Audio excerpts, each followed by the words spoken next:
दीवान।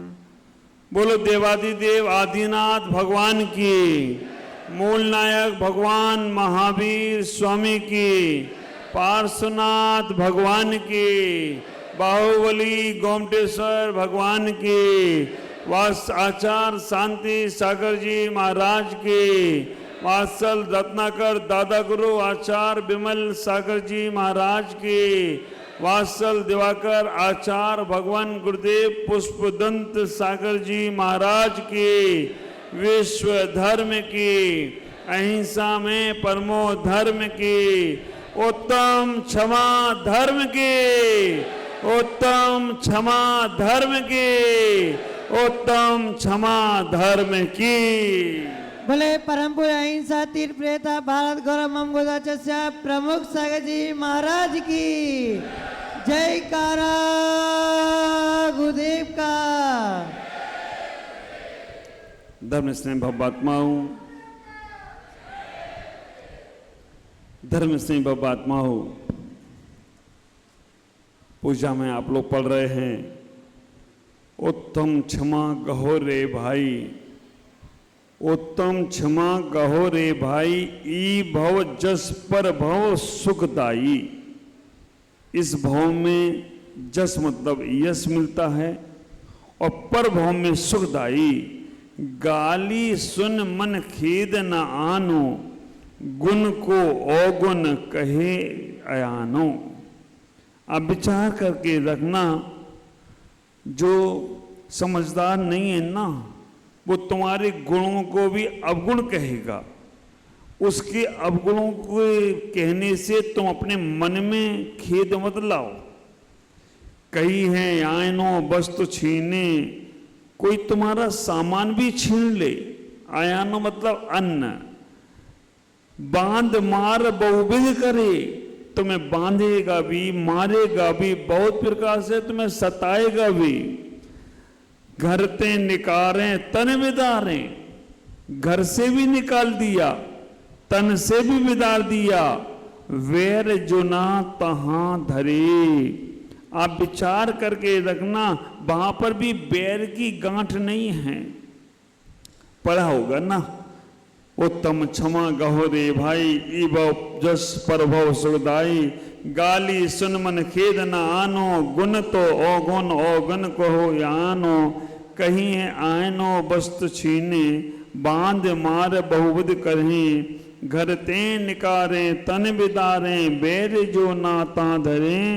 ते कर्म पूर्व किए खोटे, सही क्यों नहीं जिया। अति क्रोध अग्नि बुझाए पानी, साम्य जल से सीरिया। पूजाओं में पंक्तियों को पढ़ना बहुत आसान है।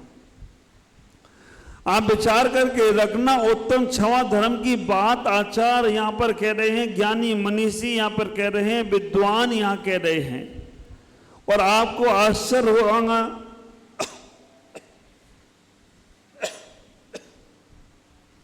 उत्तम क्षमा धर्म,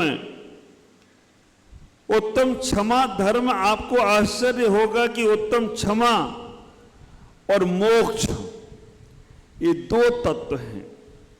क्षमा और मोक्ष ये दो तत्व हैं। ये दो तत्व और कहीं किसी धर्म में नहीं मिलेंगे, केवल जैन धर्म में ही मिलेंगे, जैन श्रावक के पास मिलेंगे, जैन संतों के पास मिलेंगे।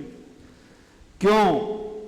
क्योंकि जो व्यक्ति क्षमावान होता है उसे मोक्ष का मेहमान कह दिया जाए तो कोई आश्चर्य की बात नहीं होगी। क्षमावान होगा वही मोक्ष का पैगाम लेकर जा सकता है। कितना प्यारा धर्म हमारा, क्षमा से शुरू हो रहा है और क्षमा तक ही जाने वाला है। पूजा में हमने पढ़ लिया कि घर से भी निकाल दे, तन से भी बिदार दे, फिर भी मन में संकलेश परिणाम नहीं आना, मन में उसके प्रति क्रोध का भाव नहीं आना, किसी के प्रति हमारे मन में बेमनस्ताओं का भाव नहीं आना। कितना मुश्किल लगता है, लेकिन ये सत्य है। हमारे आगम में आचार्यों ने जिनागम में उदाहरण के साथ कई प्रैक्टिकल करके दिखाए है। थ्योरेटिकल का धर्म नहीं है हमारा जैन धर्म।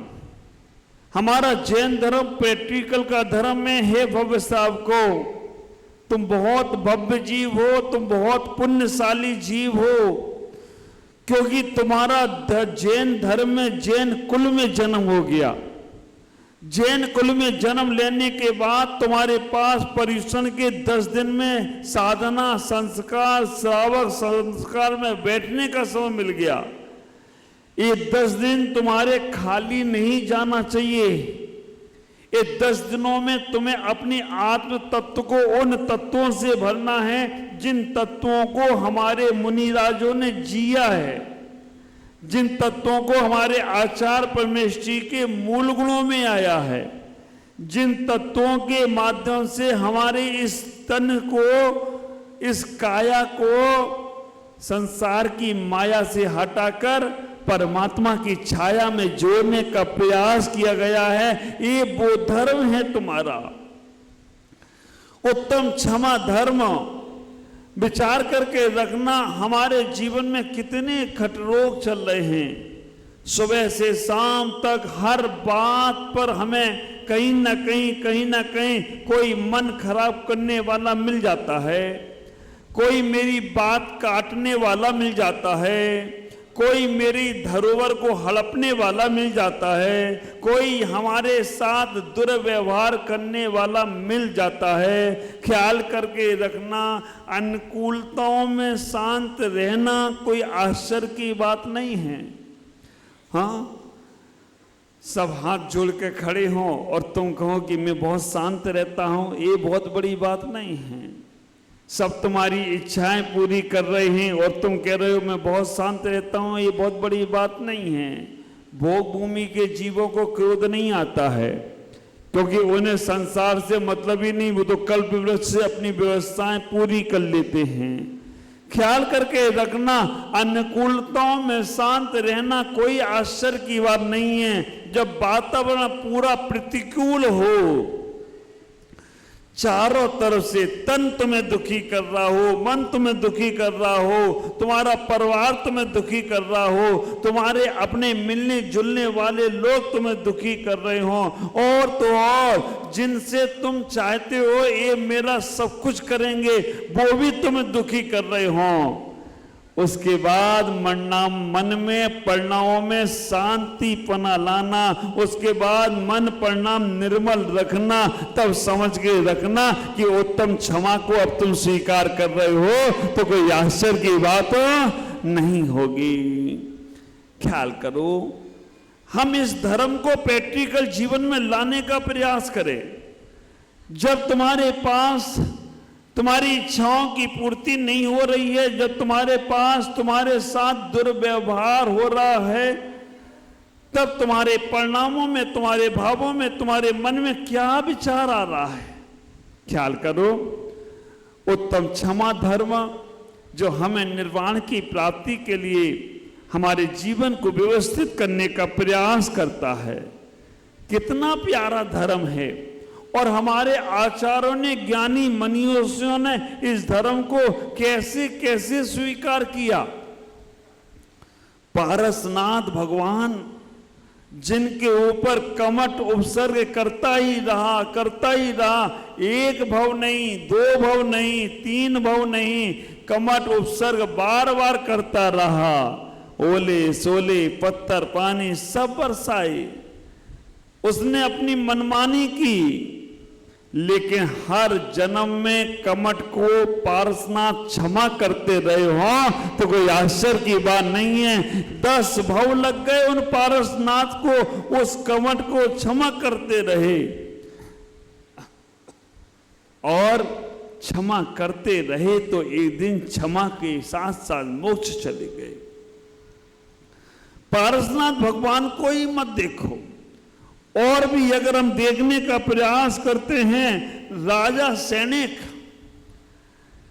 ख्याल करना, राजा सैनिक ने, जब राजा सैनिक यशोधर मुनिराज के गले में सर्फ डाल देते हैं, मरा हुआ सर्फ डाल देते हैं और डालकर चले जाते हैं, ये झूठा मुनि होगा तो भाग जाएगा, लेकिन रानी चेलना कहती है, 3 दिन बाद जब बताया रानी चेलना को, हम तुम्हारे मुनिराज को परेशान करके आए हैं, मुनिराज के ऊपर मरा हुआ सांप डाल के आए हैं, देखे तुम्हारा मुनि कितना सच्चा है।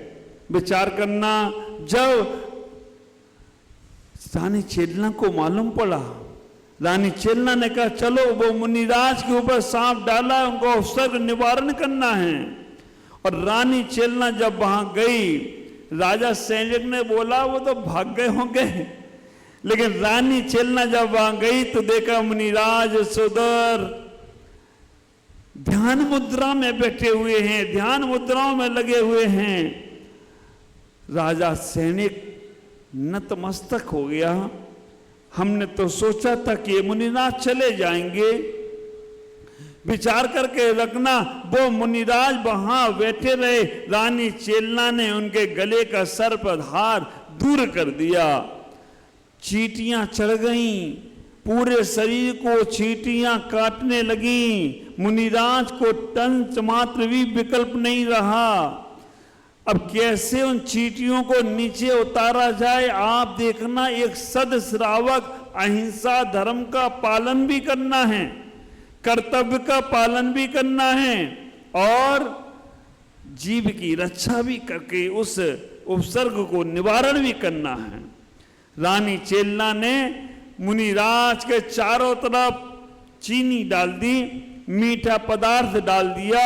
चींटियों को जैसे ही मीठा पदार्थ की स्मेल आई, क्योंकि ग्रहण इंद्रिय उनके पास बहुत तीव्र है, चक्षु इंद्रिय नहीं है चींटियों के पास, वो नाक की घ्राण इंद्रिय से सूंघ के चींटियां जैसे ही वहां से नीचे उतरती हैं, सारी चींटियां रानी चेलना अपने हाथों से हार उतारकर, सर्प उतारकर मुनिराज को प्रणाम करती हैं। राजा सैनिक को तो लगा अभी मुनिराज अभिशाप देंगे हमको, लेकिन क्या हुआ ये आपको भी मालूम है। मुनिराज ने जैसे ही ध्यान उपसर्ग का निवारण देखा, उनने ध्यान खोला और ध्यान खोलते ही दोनों को, राजा सैनिक और रानी चेलना को, दोनों को आशीर्वाद दे दिया हो, दोनों का कल्याण हो। तो इससे दोनों का कल्याण हो, ऐसा भावना सुनकर राजा सैनिक शर्म से पानी हो गया और राजा सैनिक नतमस्तक हो गया। उसी वक्त उसने सम्यक दर्शन प्राप्त किया। सर्प डालते समय 7वें नरक के आयु का बंद किया था, लेकिन जैसे ही उपसर्ग निवारण कर मुनिराज के चरणों में झुका और नमस्कार किया तो 7वें नरक से निकलकर पहले नरक में आ गया। और तो और आगे आने वाले समय में तीर्थंकर बने हुए राजा सैनिक तो कोई आश्चर्य की बात नहीं होगी। ख्याल करना, ये हुआ क्षमा भाव से, ये हुआ क्षमा भाव से। मुनिराज ने दोनों को क्षमा कर दिया, 1% भी विकल्प नहीं आया। क्षमा को ऐसे ही स्वीकार करो। बाली आदि 700 मंत्री 700 मुनिराजों पर उत्सर्ग करते हैं। जैन आगम कहता है, रक्षाबंधन पे आपने देखा भी था, रक्षाबंधन पे बलि, नमुची, प्रहलाद, बृहस्पति, चारों मंत्री मुनिराजों पर उत्सर्ग करते हैं। और 700 मुनिराजों का जब उत्सर्ग दूर हुआ, जब उत्सर्ग दूर हुआ, लोगों ने सोचा था कि अब इन चारों मंत्रियों की खैर नहीं। राजा पद्म ने चाहा भी मैं सजा दे दूं, लेकिन क्या कहा कंपनाचार्य ने, सजा नहीं देना है इसको, इसको तो कर्म ही सजा दे दिया है, लेकिन इसे माफ कर दो। विचार करके रखना, 700 मुनिराजों को जब उपसर्ग किया था, भाव क्या था, लेकिन उपसर्ग निवारण किया तो 700 मुनिराजों के कंपनाचार्य ने उन चारों मंत्रियों को क्षमा कर दिया। ये भाव कैसे होंगे, कैसे होंगे? जब तुम्हारे अंदर प्रतिकूलता आए तब समझना कि हमें इसे कैसे माफ करना है। ख्याल करो, विचार करना। गलतियां सभी से होती हैं संसार में, और गलतियां सबसे ही होती हैं। ऐसा नहीं है कि गलतियां ना होती हों, लेकिन उन गलतियों को जो माफ कर देता है ना, वो इंसान हो जाया करता है। गलतियां जिससे ना हो, आप विचार करके रखना। इतना ही आप विचार करो, क्रोध का भाव जब हमारे अंदर आता है तो हम अपने आप से दूर हो जाते हैं। क्रोध उत्साह के साथ आता है, जब उल्लास आता है तो क्रोध उत्साह के साथ आता है, लेकिन बाद में पश्चाताप छोड़कर चला जाता है। इसलिए हमें इतना ही विचार करके रखना है, उस क्रोध के पास से बचने का प्रयास करो। कभी आपने विचार किया, क्रोध में आदमी बहुत तेज तेज क्यों बोलता है? एक सम्राट जो बड़ा अपने समाज पर अधिकार जमाता था, लेकिन हुआ क्या, समाज उससे दूर रहती थी, क्योंकि जब देखो तब क्रोध करना। एक दिन मंत्री ने कहा कि सम्राट चलो हम नगर भ्रमण करके आते हैं। मंत्री ने राजा को कहा नगर भ्रमण करके आते हैं, और नगर भ्रमण करने के लिए जब निकले, देखा दो आदमी पास में खड़े हैं और तेज तेज बोल रहे हैं। दो आदमी पास में खड़े हैं और तेज तेज बोल रहे हैं। राजा ने पूछा, मंत्रीवर ये दोनों इतने पास में खड़े हैं, और अगर किसी को कोई से बात करना है तो इतने पास में धीमे से भी तो बोल सकते हैं, इतनी तेज क्यों बोल रहे हैं? इतनी तेज तेज बात क्यों कर रहे हैं? मंत्री ने कहा, सम्राट एक दूसरे से लड़ रहे हैं, गुस्सा कर रहे हैं, इसलिए तेज तेज बोल रहे हैं। सम्राट ने कहा कि गुस्सा भी कर रहे हैं तो भी धीमे से बोल दे, पास में भी तुम सुनाई दे जाएगा। क्या बिगड़ जाता जो गिरते को उठा लिया होता? क्या बिगड़ जाता जो गिरते को उठा लिया होता? जो बात तुमने गुस्से में कही, वही बात को तुमने हंस के कह दिया होता। क्या बिगड़ जाता जो गिरते को तुमने उठा लिया होता? राजा ने कहा कि ये बात तो जो हल्के से भी कह सकते हैं, सब विचार करना। सम्राट ने इतना ही कहा कि ये बात हल्के से भी कह सकते हैं, तभी राजा मंत्री ने कहा, महाराज ये तन से तो दूर हैं, तन से तो पास में हैं, लेकिन मन से बहुत दूर हो गए। क्रोध करने वाला व्यक्ति तन से तो पास में दिखता है कि हमारे पास में है, लेकिन मन से दूर। जब आप क्रोध करते हो तो आपके बगल वाले व्यक्ति को ही आप तेज तेज बोल रहे हो। कारण क्या है? कारण इसका इतना ही है कि वो तन से तो दूर है, लेकिन मन से बहुत दूर हो गया।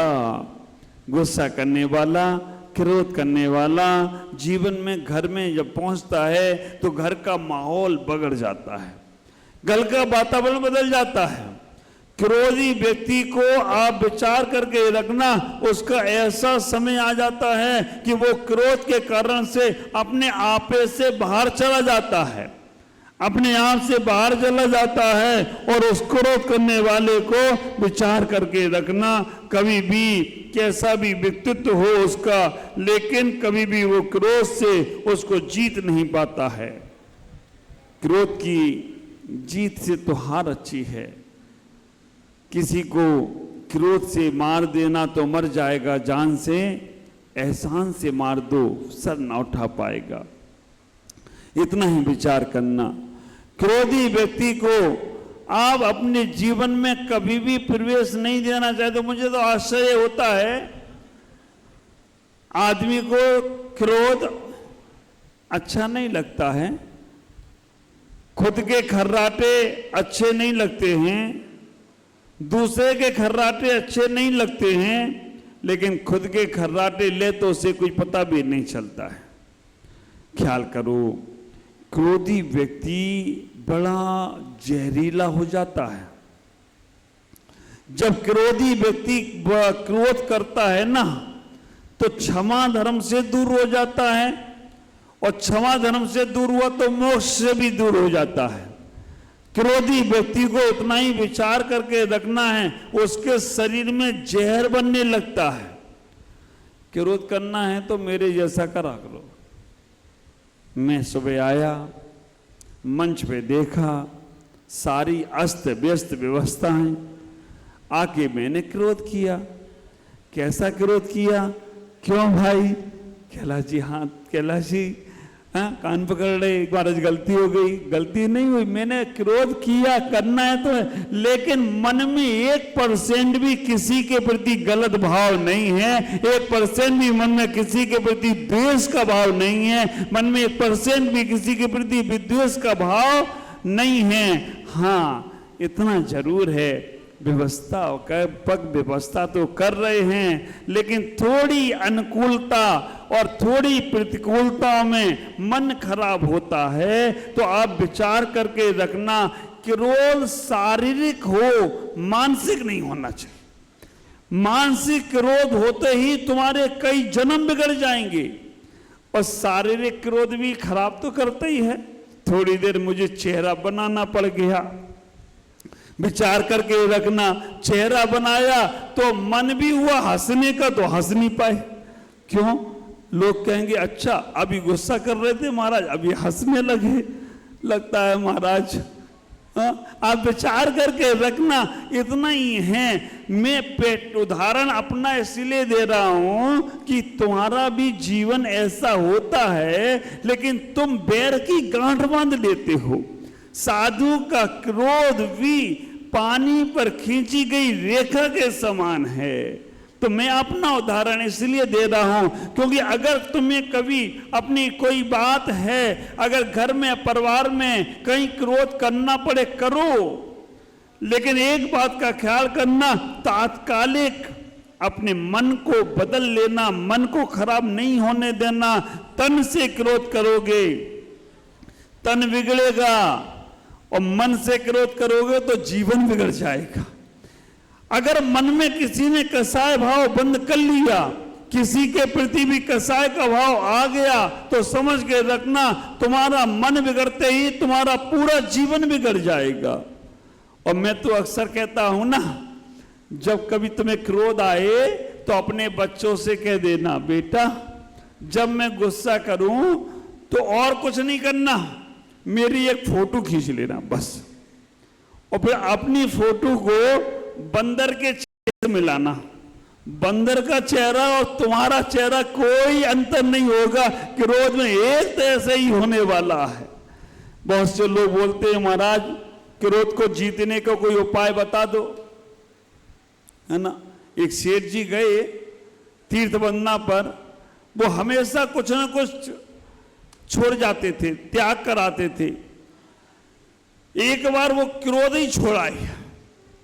लोग वह कहते कि महाराज जी हमें नियम चाहिए, आज से हम क्रोध नहीं करेंगे, आज से क्रोध करने का त्याग मेरा। ठीक है, वो शेर जी क्रोध ही छोड़ के आ गए। घर में आए, मालिक नौकर ने, रामू ने पूछा, सेठ जी हमेशा तीर्थबंदना पे जाते थे, कुछ कुछ छोड़कर आते थे, अभी क्या छोड़कर आ गए हो? सेठ जी ने कहा सामान तो बहुत बार छोड़ा, पैसा भी दान बहुत बार किया, बहुत सारी चीजें छोड़कर आता था, लेकिन इस बार मैं अंतरंग से क्रोध छोड़ाया, मैं अंतरंग से क्रोध छोड़ाया हूं। रामू ने कहा सेठ जी बहुत अच्छी बात है, आप कसाय छोड़ आए, चलो हम लोगों की लाइफ बढ़ गई, है ना। हमेशा क्रोध की परिणति ऊपर से नीचे आती है, क्रोध नीचे से ऊपर नहीं जाता है, ऊपर वाला नीचे पे क्रोध करता है और नीचे वाला ऊपर पर बैर की गांठ बांधता है। अगर मालिक क्रोध करता है मैनेजर पर, तो मैनेजर क्रोध करता है अपने चपरासी पर, चपरासी क्रोध करेगा पत्नी पर, पत्नी क्रोध करेगी बच्चों पर, बच्चे क्रोध करेंगे अपने सामान पर, हमेशा ऊपर से नीचे। क्रोध की परिणति ही ऐसी है। और आप प्रैक्टिकल करके देखना, बड़ों से क्रोध नहीं कर पाओगे। बड़ों से तुम बैर की गांठ बांधते हो और छोटों पर तुम क्रोध करते हो। ख्याल करके रखना, क्रोध कायरों का आभूषण है। क्रोध कमजोर व्यक्ति पे करते हो, ताकतवर पे करके देखो तो पता चले। हाँ, आप ख्याल करके रखना, क्रोध करते हो तो कमजोर व्यक्ति पर, अपने से ताकतवर वाले पे क्रोध करो तो पता चल जाए, स्थिति वही होगी। एक पहलवान रास्ते से चला जा रहा है, ऊपर से एक ईंट गिरी। जैसे ऊपर से ईंट गिरी, उस पहलवान को बड़ी गुस्सा आई।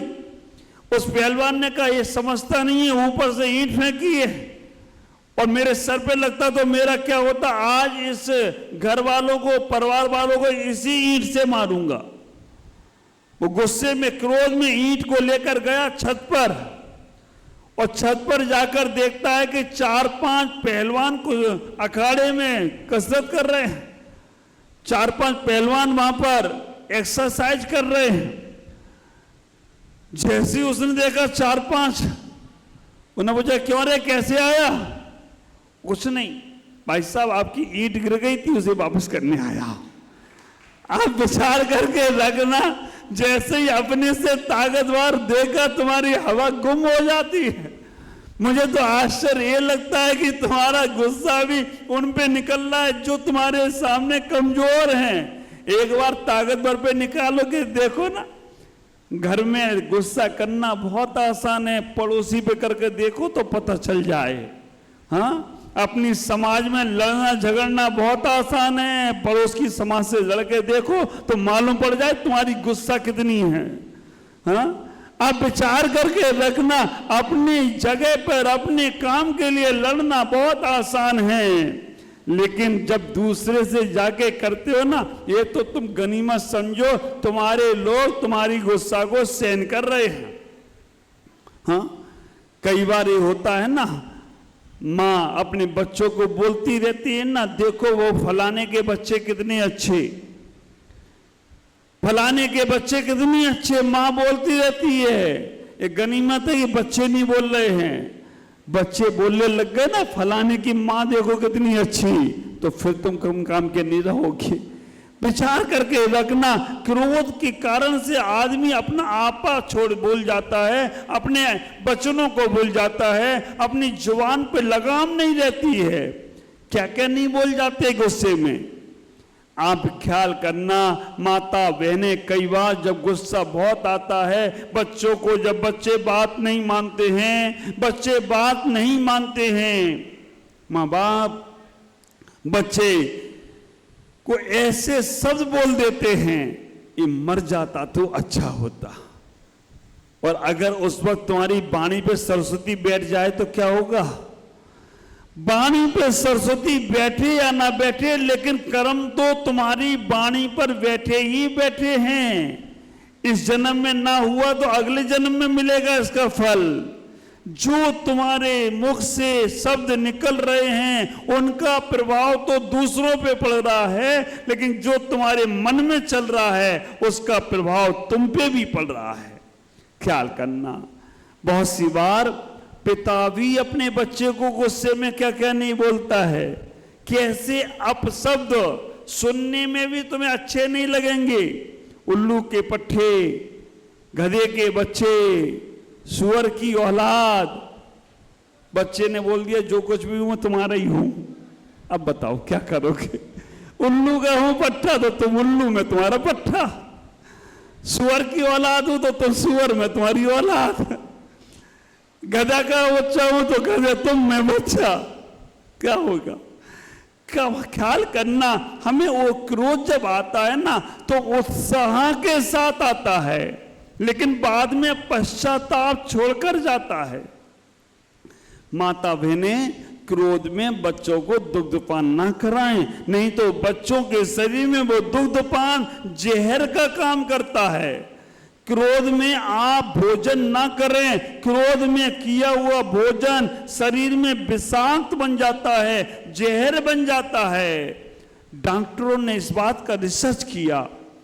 एक क्रोधी व्यक्ति के शरीर से एक इंजेक्शन रक्त निकाला, ब्लड निकाला, खून निकाला, और वो खून एक खरगोश के शरीर में लगा दिया। आप विचार करके रखना, जैसे ही वो खून निकालकर खरगोश के शरीर पे लगाया, वो खरगोश थोड़ी देर छटपटाया और मरण को प्राप्त हो गया। ख्याल करना, इतना जहर बन जाता है। एक मनोवैज्ञानिक ने रिसर्च किया, क्रोधी व्यक्ति एक बार क्रोध करता है तो 8.5 घंटे तक उसके काम करने की शक्ति समाप्त हो जाती है। 8.5 घंटे तक उसका मन झुंझलाट रहता है। हंसना भी पड़ेगा तो आर्टिफिशियली हंसेगा, रियल खुल के नहीं हंस सकता है। ख्याल करना बच्चों, ये तुम्हारे जन्म जन्म को खराब करने वाला है क्रोध। बच्चों, क्रोध कर भी लो तो लेकिन तुरंत क्षमा भाव धारण करना, बैर की गांठ मत बांधना। हमने ऐसे ऐसे क्रोधी व्यक्तियों को देखा है, एक बार क्रोध नहीं, रोज बात बात पर क्रोध करते हैं। लेकिन हे भोले प्राणी, ख्याल करना, अगर वो क्रोध तुम्हारे हित के लिए है, तुम्हारे अच्छे के लिए है, तो उस क्रोध को स्वीकार करके अपने जीवन की चर्या सुधार लेना, अपने जीवन के अच्छे भाव कर लेना, अपने जीवन को व्यवस्थित कर लेना। क्योंकि बड़ों की डांट, ख्याल करना, बड़ों की डांट हमारे उद्धार में काम में आती है। डांट उसी को पड़ती है जिस शीशी में कोई महंगा पदार्थ रखा हो ना। खाली शीशी में कौन ढक्कन लगाएगा? कोई नहीं लगाएगा। खाली शीशी तो यहां से वहां पड़ी रहेगी, कोई छुएगा भी नहीं। और खाली शीशी का पानी भी पड़ा हो तो कोई, चलो कोई बात नहीं। और शीशी में अमृत रखा हो तो ख्याल करना, तो हम उसे मजबूती से पैक करते हैं, डांट लगाते हैं, सील लगाते हैं, और भी बहुत कुछ करते हैं। तो ख्याल करके रखना, इतना ही सोचना, अगर तुमने कभी कोई गलती की है और बड़ों ने तुम्हें बोला है, स्वीकार करो, हाँ मुझसे गलती हुई। वैसे हमारे कैलाश जी से कोई गलती नहीं हुई, लेकिन फिर भी इतने बड़े होकर उन्हें तुरंत, महाराज, इतना समर्पण, श्रद्धा और सरलता का भाव, कितना, हाल 1 मिनट में हाथ जोड़ लिए।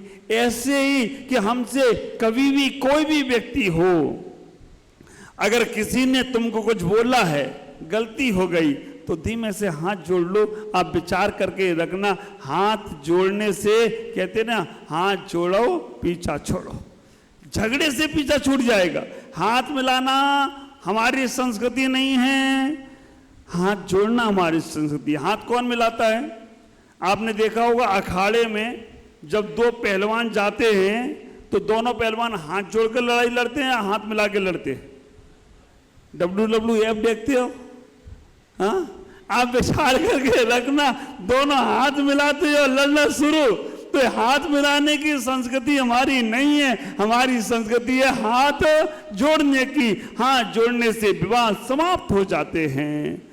ख्याल करना, दुश्मनी जम के करो यारो, लेकिन इतनी गुंजाइश रखना, दुश्मनी जम के करो यारो, लेकिन इतनी गुंजाइश रखना, जब मिले तो शर्मिंदा ना होना पड़े, जब मिले तो शर्मिंदा ना होना पड़े। तुम्हारा दुश्मनी भी प्रेम का तोहफा बन जाएगा।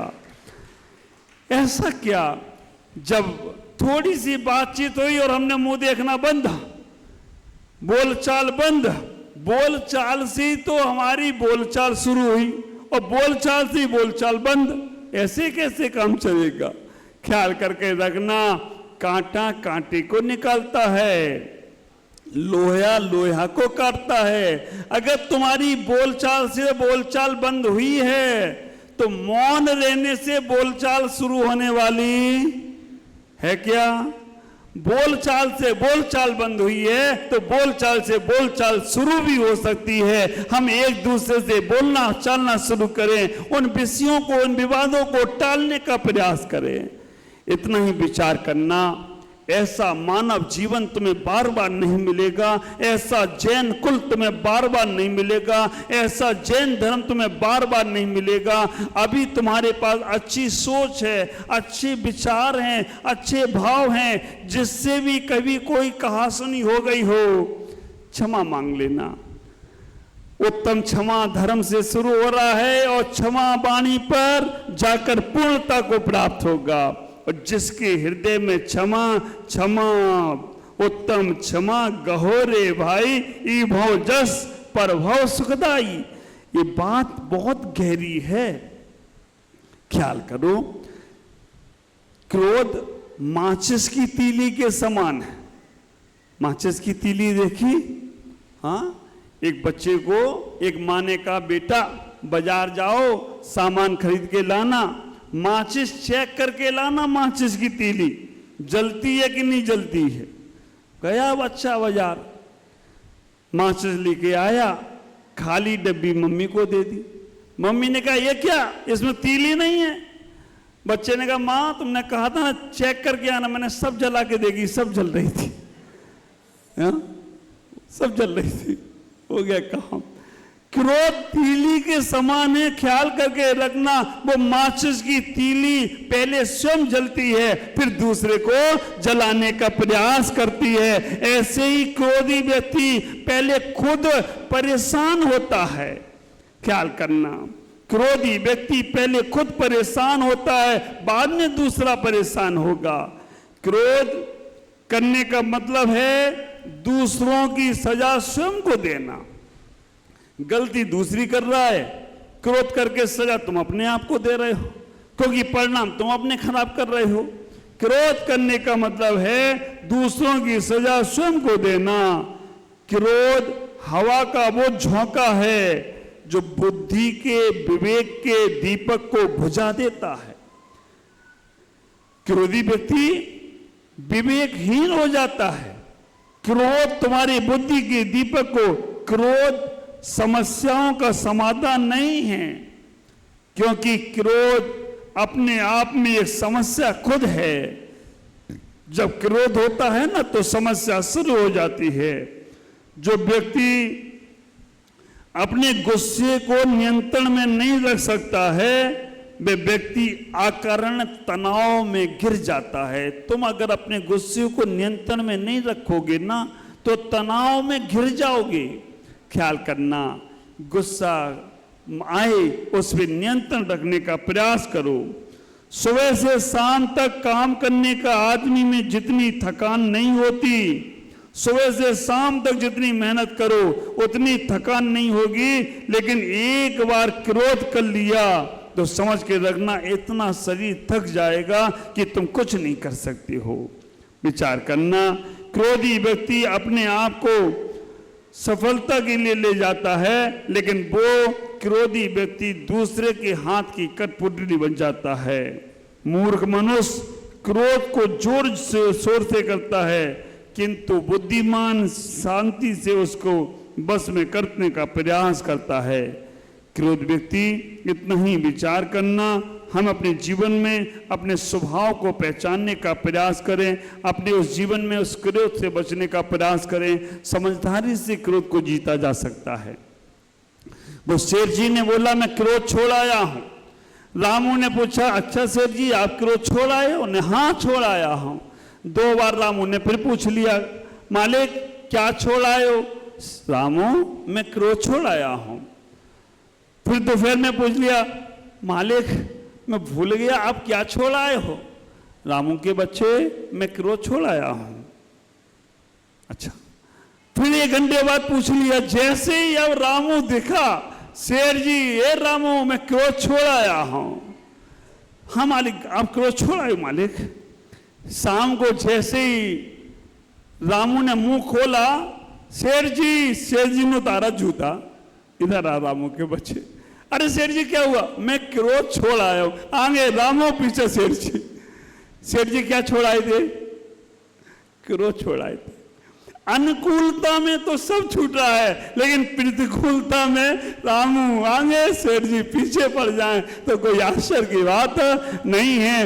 इतना ही विचार करके रखना, अपने जीवन को, मन को खराब नहीं करना। हमारी छोटी सी जिंदगी है, तकरार किस लिए? छोटी सी जिंदगी है, तकरार किस लिए? रहते हो दिलों में तो फिर दीवार किस लिए? रहते हो दिलों में तो फिर दीवार किस लिए? जब भी क्रोध आए, अगर गलती की है तो क्षमा मांग लो, गलती नहीं की है तो भी आप क्षमा मांग लो कि हमारे पूर्व जन्म का कर्म खट गया। क्या लिखा है कि ये अति क्रोध ते कर्म पूर्व किए खोटे, सहे क्यों न जिया। अति क्रोध अग्नि बुझाए पानी, साम जाल से हे जिया। तो विचार करना, बच्चों ने अगर कोई गलत बात कह दी ना तो कह देना बच्चा है, बुद्धि नहीं है ऐसी, क्षमा। बच्चों की गलतियों पे ध्यान नहीं देते। बूढ़े लोग अगर गुस्सा कर जाएं, बड़े नहीं बोलेंगे तो कौन बोलेगा? बड़े ही तो में बोल सकते हैं। बड़ों ने कुछ बोल दिया तो आशीर्वाद समझना, बड़ों की डांट भी आशीर्वाद है। और दुश्मन का प्यार भी हमारे लिए बहुत बहुत हमारे जीवन को खराब करने में कारण बनता है। तो विचार करना, बराबर वाले अगर क्रोध करते हैं तो कहना कोई बात नहीं, कोई कर्म मेरा पूर्ण होते में आया होगा, इसीलिए मुझसे किसी ने कुछ कह दिया। तात्पर्य इतना ही है, पूरे प्रवचन का सारांश इतना ही है, अपने परिणामों को कभी खराब नहीं करना। अगर परिणाम खराब हुए और आयु का बंध हुआ तो नरक और तिर्यंच गति जाने से कोई रोक नहीं पाएगा। इसलिए परिणामों को खराब नहीं करना। कभी शब्दों में क्रोध करना पड़े तो भी हम बचने का प्रयास करें, लेकिन फिर भी कभी क्रोध करना पड़े तो आप तुरंत क्षमा मांगकर अपने मन को बिल्कुल फ्री करें, तभी जीवन आनंद में होगा।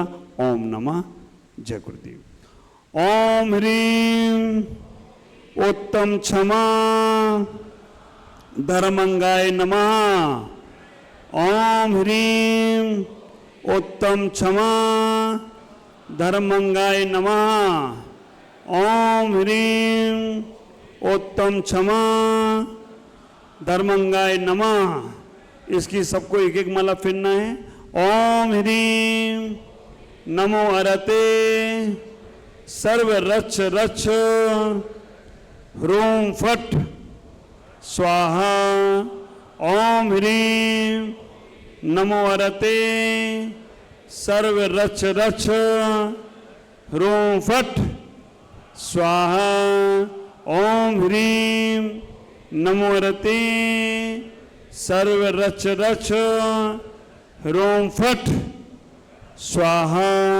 कैसी भी तकलीफ हो, इस मंत्र का जाप कर कर आप अपनी तकलीफें दूर कर सकते हो। और रक्षा मंत्र की भी जाप करेंगे। चलेंगे मेरे 32 उपवास करने वाले साधक हमारे भरत भाई यहाँ पर आएंगे। भरत भाई, अभी आप लोग देखें मेरे तपस्वियों को, बाहर के भी तपस्वी आए हैं, उनको मैं बुलाऊंगा भी।